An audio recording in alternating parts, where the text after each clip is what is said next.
Hello, everyone. Welcome to the Okiki Podcast. And today I'm really excited to interview a fellow millennial entrepreneur and someone who is getting success in her area.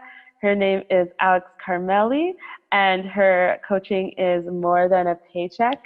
And I'm really excited to learn from her about how she got into her business and what she's really been crafting through this process. So thank you so much for being on the show, Alex. I'm so excited to be here and to talk with a fellow millennial. That's exciting. Yeah, so please tell our audience, how did you get into entrepreneurship? How did you find that process for yourself? I know I have my own story, but for you, how did you make that decision and come up with the company that you now have today? Sure. If you ask my family, entrepreneurship probably wasn't supposed to be in the cards. They're a very traditional Jewish family where you go to school and then you get married and you keep your good job and then you have kids and then grandkids and then you die, basically. So I think it really started when I started as a personal trainer, and I loved the freedom that came with it. I love being able to essentially run my own business, work with clients, make a really big difference in people's lives, and have a flexible schedule. And eventually I got to the point in my career where I wasn't just coaching clients, but I was running a team of 15 personal trainers. I was, managing 4 to 5 other locations and managing their managers.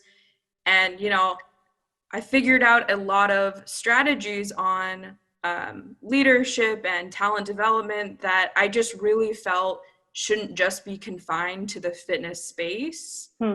And so combined with being unhappy with having to move through like levels of bureaucracy to really get anything done. Yeah. So I was like, you know what? I'm going to quit. I'm going to do this myself. I'm ready to do this. So you kind of came from more of like the fitness world.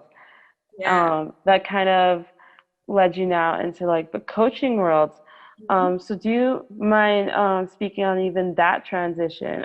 Is your coaching still related to that, or is it completely like entrepreneurship based now? And how did you come to those conclusions as well? Yeah. So I actually love this question because coaching for me is 80% behavior change and 20% content. Anyone, no matter what field, we would coach the strategy, the behavioral strategy, we would use in a similar way no matter what field. And then we would need someone who's a content expert in each field to come in and fill in those gaps. But most of what I do, whether I was helping someone lose 100 pounds or helping someone get an employee back on track, the strategies were almost exactly the same. It was just a matter of reframing a lot of those goals, which is why, a lot of the stuff I was doing, I'm like, this shouldn't just be in fitness. Like, there are a lot more people that could benefit from, really understanding how to develop and manage in a purpose-driven way. So for you, you were able to kind of coin it down to the idea of purpose and people actually achieving goals, and therefore it was transferable. You felt what you were doing in both realms. Like, that's very interesting.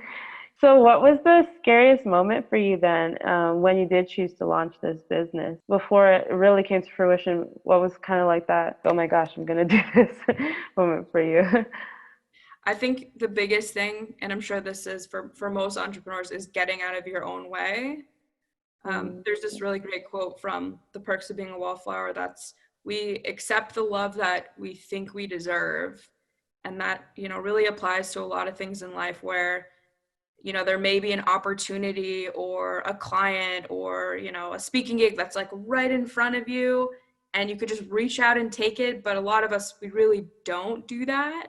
We hold back because we don't feel like we're worthy of doing it. We don't have enough experience. We don't have enough talent. And so, I had a little bit of that. And then I also had people from, my life who are also like, I don't know if you're ready also, and kind of playing into that. And I was like, okay, you know what? I am ready. I'm good enough just as I am. I'm deserving right now.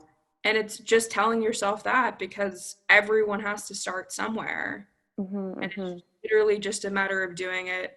I think one of the biggest things I've discovered throughout this process, and either coaching and, me myself taking risks in my business now is the difference between people who are successful and aren't is literally just that they are action takers. Where you don't think about things forever, you think about it for 5 minutes and you go and do it.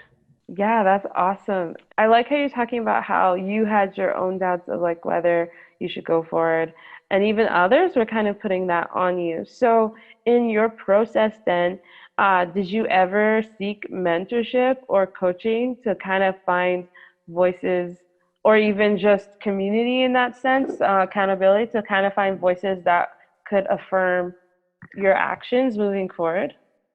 Yeah, 100%. And it's something I talk about in the Teach Your Ducklings to Fly book. The mantra I try to live by is if you're not growing, you are shrinking. I had a lot of mentors along the way.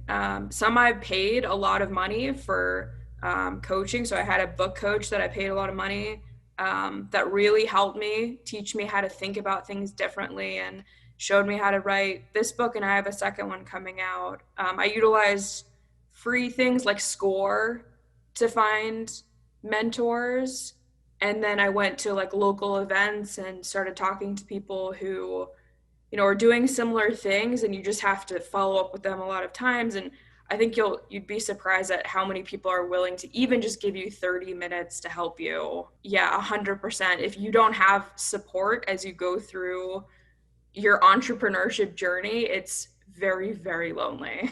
Definitely. So another thing too is once you kind of got over those scariest moments and then you were able to find those voices as well, what was then your biggest obstacle in putting yourself in a position where you were ready to present it and where people were actually accepting your message? I think that the most underrated step in building a business is clarifying your message and clarifying your idea. And I don't know if stillness is the right word, but for my first few months, it was moving in every single direction possible, which is great. Like that's already the fact that I'm moving is good. Cause like I was saying, most people don't even move. But now the next phase is like, all right, now only move in one direction and just stick with that one direction. And I think I've definitely been extremely susceptible to that shiny object syndrome where I'm like, I'll try Amazon ads and I'll try Facebook ads and I'll do Instagram this. And so that's been the biggest thing is, reining myself in and telling myself to focus on the one thing and to get really, really clear on what specifically I'm doing with that one thing and then have blinders on. There's nothing else that exists but that one thing. Yeah, so would you say that's referring to focusing obviously where you're putting your efforts, but also niching down? Is that part of your process as well? Yeah. So one of the biggest things in clarifying was figuring out who my ideal customer would be. And so this is what I did for the book writing process, but we crafted like an avatar. So you would name your person. I don't know if you've done this, but you name your person. You would talk about like what clothes they would wear and where they would hang out and, what books they would read, what they do on the weekends. And that's how you would talk to the person. I did that with the book and I was like, I need to do that with the business too, because who am I writing to while I'm writing all these blog posts? I had written like tons and tons of blog posts. And then I had this moment 3 months later where I was like, oh my God, like, who am I talking to? Like, who are these Yeah. for? Yeah, I really like that process you're talking about. And so for you, how did you even get into like the book writing and authorship and why did you see that as a valuable piece to add to your coaching and what you do? Yeah. So to be candid, millennial to millennial, I did not want to be 25 years old and unemployed trying to build a business. I wanted to be an author who was Mm, trying to build a business. So the fact that I published a book and, separated myself from all of the thought leaders out there who are, have a lot of noise. I think that was one of the main reasons. That was the tactical reason that I decided to do it so quickly. mm, So mhm. I've been leveraging this book to, now I get to sit here and talk to you, that adds some like esteem to the name. I get to, find other speaking gigs and lunch and learns and, build a quicker level of trust with clients that I didn't have before. And it's a very compact way to express all of my knowledge on my topic. Very cool. So actually having a book, you'd say, increases your credibility in the industry. 100%. So one thing one of my mentors told me was, let's say 500 people want to write a book. 20 people will start, 3 people will finish and publish it. So literally the act of just doing it, it could be like the worst book. Hopefully it's not, but it could be the worst book and you've still separated yourself because you're the person who goes the extra mile and you're the person who wants your clients and your audience to have this, and you are out there serving them instead of just hoping and wishing and wanting. Very cool. So how long would you say between the process of you starting your business and then starting this book, did you start to see yourself getting, speaking gigs and getting more interviews? Because that's something that entrepreneurs definitely want to achieve within their process if they're really thinking specifically of how to grow in their niches. So how long, I guess, was that time period between you having that release and then people going, oh, you seem like an expert, we want you here? I would say probably 3 months after I started building. And I really think part of it is, one, I'm not shooting to be on Pat Flynn or John Lee Dumas. Is like all these really big name, I don't know if you know those big name podcasts or NPR, How I Built This. I was like, I'm gonna, start talking to more local people, local businesses, build connections. So I think a lot of people when they first start try to be, the Michael Jordan of their industry when they literally just need to play on the local team and get good there before they move to the next level. So I'm not trying to get gigs or interviews that are above me. Those things I think will come. I think it's a matter of putting in the time and focusing on serving your audience and serving the people who need you and that you want to be helping. And I think those things come with practice. That's what I'm trying to keep in mind. Awesome. And for you, because I know we were just talking before the interview really started, like we found we're both part of a mutual community called Spot a Guest, and so you found out about it through Facebook groups. I found out about it through LinkedIn groups. What kind of initiatives did you take to build your brand? And what are like your favorite social media platforms to use for that? Because I find I've been having some interesting conversations with different entrepreneurs lately, and they seem to have different ones that seem to really pop for them. So for you, I guess, what was your brand initiative creation process, and what's kind of your favorite spaces to be in right now? I would say my favorite space right now, aside from the Spot a Guest community, is probably there's a Boston businesswoman Facebook group, and it's probably one of the most helpful and engaged Facebook groups that I've ever been a part of. Wow, that's so cool. So when I first was interested in podcast guesting, starting to market myself, I posted in that group, and I think I had 30 women reach out to me after that. And it really, really shocked me because, again, when you're on this entrepreneurship journey, like it's you in your home office, maybe your dog, like I've got a dog, that's my business partner. I've got him, and, it can feel really lonely. And I think they all know that and they all remember that. And so the amount of women who would spend like 30, 40 minutes with me on their own time just to, build a connection, but also to genuinely help. And I didn't feel like we're trying to sell me or trying to, just hustle me out of something.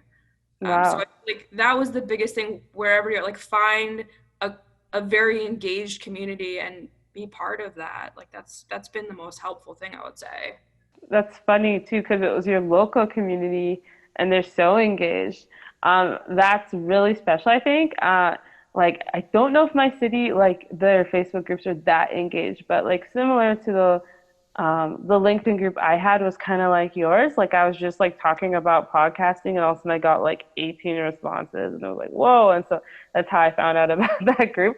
So like you said, finding those groups are actually quite helpful, because yeah, since joining even that community, I've been able to meet so many amazing people. And then outside of social media too, what kind of initiatives have you taken to really establish your brand? Yeah. So I'm actually, I don't know if you know Mark Bonas. I think I'm saying that correctly. Um, I just heard him on the Smart Passive Income podcast, I think last month. And essentially, he's this guy who built an enormous tribe. He actually built it on a legitimate island. And this is after his life completely fell apart. I think he was approached by the TV show Survivor to Oh my even gosh. like buy the island that he'd built up into this tribe. And now he's building tribes online. So, so Wow. he has this group launcher live challenge that's 2 weeks. And essentially, Hmm. you're creating your legacy, your tribe of people. He has the saying that 10,000 people woke up and shed private tears, and you're the person that's going to bring them together in not just a Facebook group, but what he calls a tribe. Um, Mm. that's mission and goal driven, purpose driven. And so right now, what I'm doing is trying to take all of the things in my program, More Than a Paycheck, which helps basically small business owners who want to build teams that show up for more than a paycheck, that work for something bigger than themselves. So I want to create a tribe of people that, it's not just about me, my coaching, but it's really about a movement of, leaders leading purpose-driven businesses and taking care of their people. Because I think too often I saw leaders not taking care, putting profit before people. And, that's something I want to change. So going through this 2 week challenge is really how I'm clarifying the brand, where we're going through and doing a lot of homework assignments, and I'm getting to bounce ideas off of other entrepreneurs, of Mark, who's in the group. So even though I'm like a few months into this and I've been thinking, like, that's another thing, like, you're really never done thinking about your message. You're never done thinking about your branding. It's a living process. Yeah, that's very cool. I'm just kind of floored that this guy convinced people to go with him on an island somewhere. I know. And I really want to hear that story now because I think that's even crazy. I'm like, if he can do that in real life, of course, finding one online is like there's a lot less to sacrifice there. If he has that kind of appeal or way of communicating, that's pretty amazing.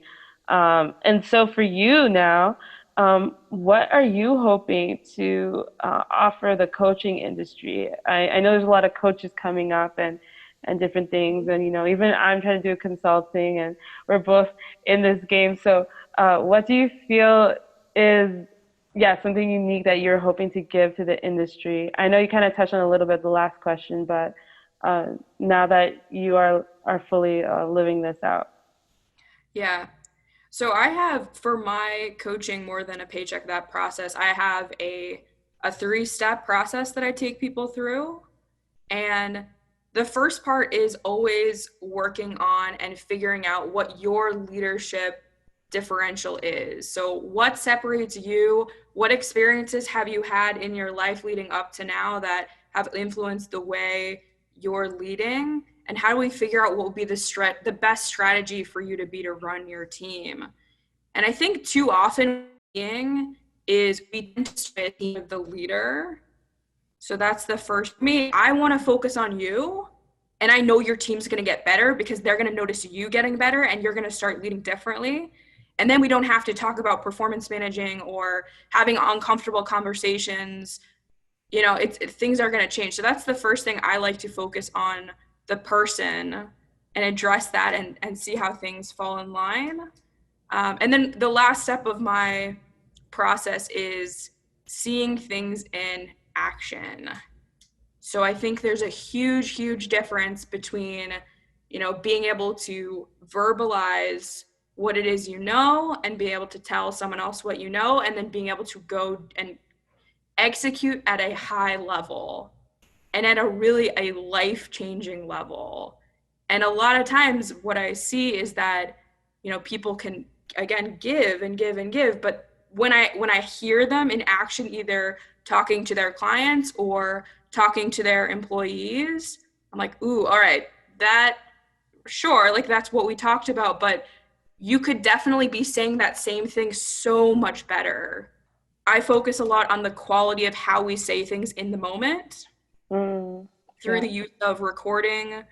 And I have them do a lot of that for homework because, again, it's great if you can say it, but if you can't execute with quality in how you say things, like it's, doesn't have the same effect. Very, very cool. Yeah. I also wanted to know too, how long have you been running this coaching business? I started putting this together in September of 2019. Cool. Yeah, so I was getting up at, I would say like 5 a.m. and working until 9 a.m. and then going to work from 9:30 to 8 p.m. and then coming home and working again. And, I had to like even offload some like personal training clients and cut back on some hours and lost out on some, cash that I was making a lot more before. But that's how I was sort of test running and testing the waters to see, like, is this really for me? And I noticed that from 5 a.m. to 9 a.m., I was so happy. It's so early. I know. But you were doing what you loved. Right. And so I was like, if I can get up, give up money and get up early and do it consistently for a few months, like it's not a passing phase. Like this is what I'm supposed to do. And is that what you do full time now? Yep. So as of 2 months ago, as of January 1, I quit my job. And now I'm full time coaching and building the business and getting to talk to wonderful people like you. So congratulations. That's amazing. Thanks.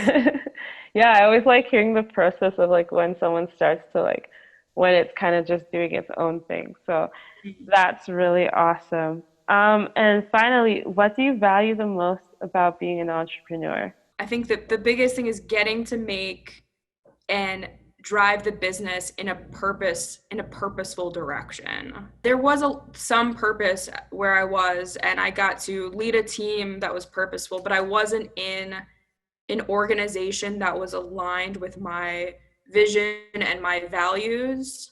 So now when I get up, I only work with people who are aligned with my values and believe in, the same things. I don't just work with people because, the company wants me to work with them or I'm the only person that can do it.